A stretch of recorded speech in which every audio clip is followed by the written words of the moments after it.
Hello. आज मैं आपको माइक्रो इकोनॉमिक्स का nature and scope of economics बताऊंगी। इकोनॉमिक्स के स्कोप में हम क्या चीज़ लेते हैं। ऐसे तो जैसे हम आर्थिक क्रियाएं करने के लिए या जीवन यापन के लिए जो भी आर्थिक क्रियाएं करते हैं वो सभी अर्थशास्त्र के क्षेत्र में आती है। अलग अलग अर्थशास्त्रियों ने इकोनॉमिक्स के स्कोप में भिन्न भिन्न बातें ली है। कीन्स ने जैसे कहा है कि अर्थशास्त्र में स्कोप में हम तीन चीज़ें ले सकते हैं। इकोनॉमिक्स का सब्जेक्ट मैटर क्या है, इकोनॉमिक्स का नेचर क्या है, ये विज्ञान है या कला या दोनों है, और अर्थशास्त्र का अन्य विज्ञानों से क्या संबंध है। लेकिन हम वर्तमान में इस तीसरी जो अन्य विज्ञानों से संबंध है इसके स्थान पर अर्थशास्त्र की सीमाओं को लेते हैं। अब हम इन तीनों को डिटेल में देखेंगे। अर्थशास्त्र की विषय सामग्री, सबसे पहले हम क्या ले रहे हैं, अर्थशास्त्र की विषय सामग्री, अर्थात हम इकोनॉमिक्स में क्या क्या चीज़ें पढ़ते हैं। विषय सामग्री के लिए हम इनकी परिभाषाओं को ले सकते हैं कि इसकी परिभाषाएं क्या कहती है, कि इसमें हम क्या पढ़ते हैं। तो जो सबसे पहले के अर्थशास्त्री है, जैसे एडम स्मिथ को हम क्या मानते हैं, अर्थशास्त्र का जनक मानते हैं। तो एडम स्मिथ और उनके अनुयायियों के अनुसार अर्थशास्त्र धन का विज्ञान है। क्या है अर्थशास्त्र? धन का विज्ञान। इसमें हम धन के उत्पादन, विनिमय, वितरण आदि का अध्ययन करते हैं। इसके बाद मार्शल और पीगू आदि आते हैं।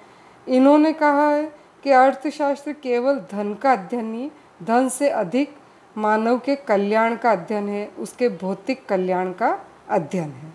इसके बाद रॉबिन्स आए। रॉबिन्स ने कहा कि हमारी आवश्यकताएं तो अनंत है, असीमित है, लेकिन उनकी पूर्ति के साधन सीमित है और इसके साथ साथ उनका वैकल्पिक उपयोग भी है। ऐसी दशा में हमको चुनाव का मार्ग अपनाना पड़ता है। अतः जहाँ भी चुनाव की क्रिया है वही अर्थशास्त्र का विषय माना जाता है।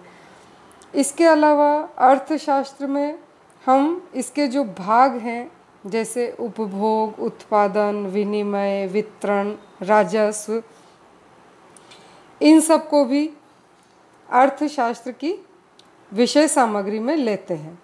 अब उपभोग में हम मनुष्य के व्यवहार का अध्ययन करते हैं, उनकी आवश्यकताएं क्या है, उनकी मांग क्या है, इस चीज़ का अध्ययन हम उपभोग में करते हैं। उत्पादन में उत्पादक का व्यवहार, उत्पादक का संगठन, उत्पत्ति के नियम आदि का वर्णन करते हैं। विनिमय में वस्तुओं सेवाओं के क्रय विक्रय, बाजार, मुद्रा, बैंकिंग इत्यादि का अध्ययन करते हैं। वितरण में हम राष्ट्रीय आय का उत्पत्ति के विभिन्न साधनों में वितरण की चर्चा करते हैं। इसके साथ साथ इसमें लगान, मजदूरी, ब्याज व लाभ के सिद्धांत आते हैं।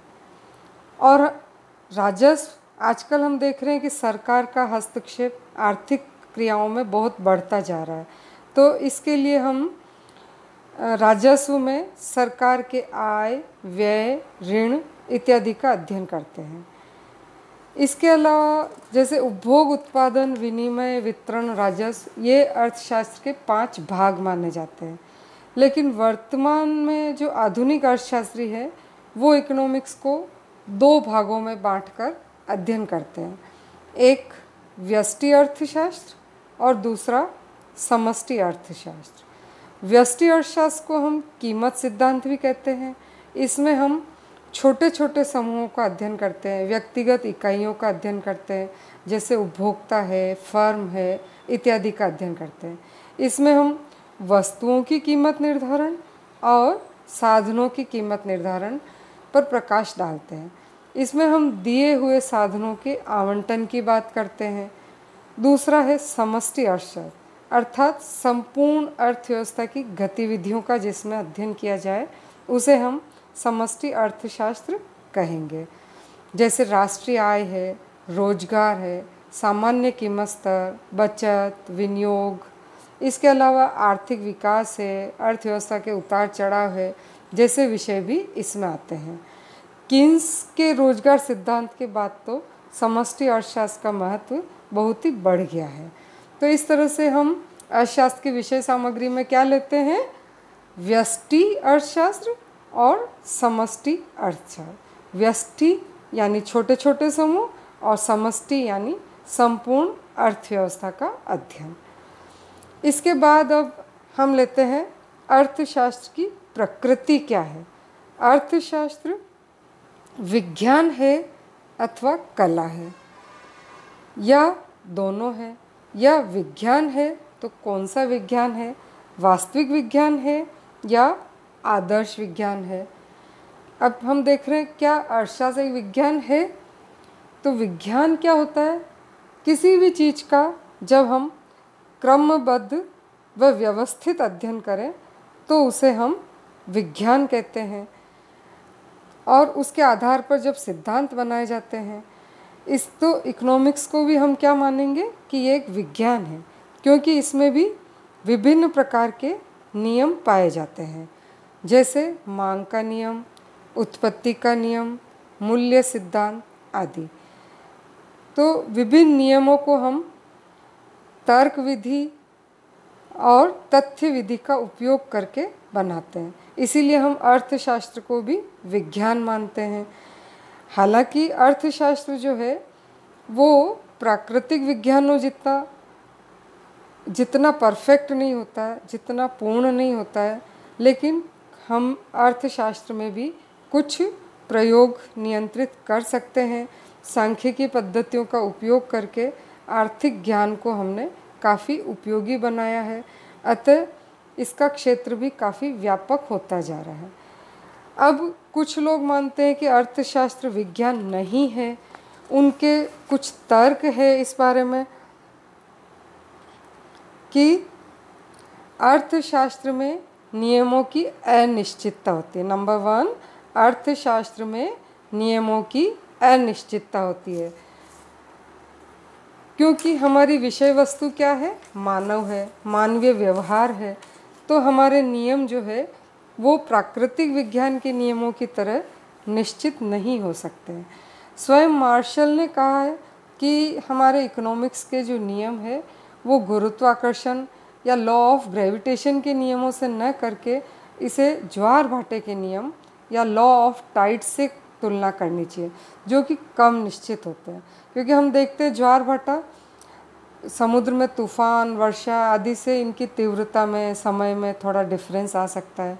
तो हमारे जो नियम है वो उतने निश्चित नहीं होते हैं, क्योंकि हमारा जो विषय वस्तु है वो कौन है, मानव है, और मानव का व्यवहार हम जानते हैं कि बहुत ही बदलता रहता है। कभी इंसान कुछ करता है, कभी कुछ करता है। हम खुद देखते हैं कि उनका व्यवहार बहुत ही परिवर्तनशील है, बहुत ही अनिश्चित है, तो हम नियंत्रित प्रयोग नहीं कर सकते। इसके अतिरिक्त हमारा मापदंड क्या है, मुद्रा है, मनी है, जिसका स्वयं का मूल्य ही बदलता रहता है। तो ऐसे में हम एकदम निश्चिंत और नियंत्रित प्रयोग नहीं कर सकते। लेकिन इसके बावजूद भी क्योंकि हमारे नियम वैज्ञानिक विधियों से बनाए गए हैं, अतः उनकी वैज्ञानिकता में संदेह नहीं करना चाहिए। अतः हम इकोनॉमिक्स जो है एक विज्ञान है। नियम भले अनिश्चित है, थोड़े कम निश्चित है, लेकिन फिर भी अन्य विज्ञानों की तुलना में अधिक निश्चित और अधिक सही माने जाते हैं। दूसरा है कि अर्थशास्त्रियों में परस्पर मतभेद होते हैं। तो ये बात सही है कि अर्थशास्त्रों में मतभेद होते हैं, लेकिन कब होते हैं, जब उनमें आदर्शात्मक विज्ञान के समय चर्चा हो। जब वास्तविक या सैद्धांतिक दृष्टिकोण की चर्चा होती है तब मतभेद इतने नहीं पाए जाते हैं, लेकिन जब आदर्श की बात होती है तब विचारों में मतभेद पाया जा सकता है। क्या है पर इतना मतभेद नहीं है जितना कि क्या होना चाहिए पर पाया जाता है। इसके बावजूद भी इकोनॉमिक्स विज्ञान है, क्योंकि मतभेद होना स्वाभाविक है। तीसरा, भावी अनुमान लगाने में कठिनाई।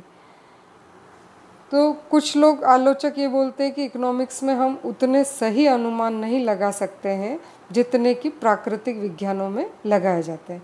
लेकिन अब हम सांख्यिकी अर्थशास्त्र का प्रयोग कर रहे हैं, इकोनॉमिक्स मॉडल का प्रयोग कर रहे हैं, तो अब हमारे अनुमान लगाने में थोड़ी कम मुश्किल आ रही है। हम लोग अब अनुमान काफ़ी हद तक लगा पा रहे हैं, हमारे अनुमान लगाने की क्षमता बढ़ी है।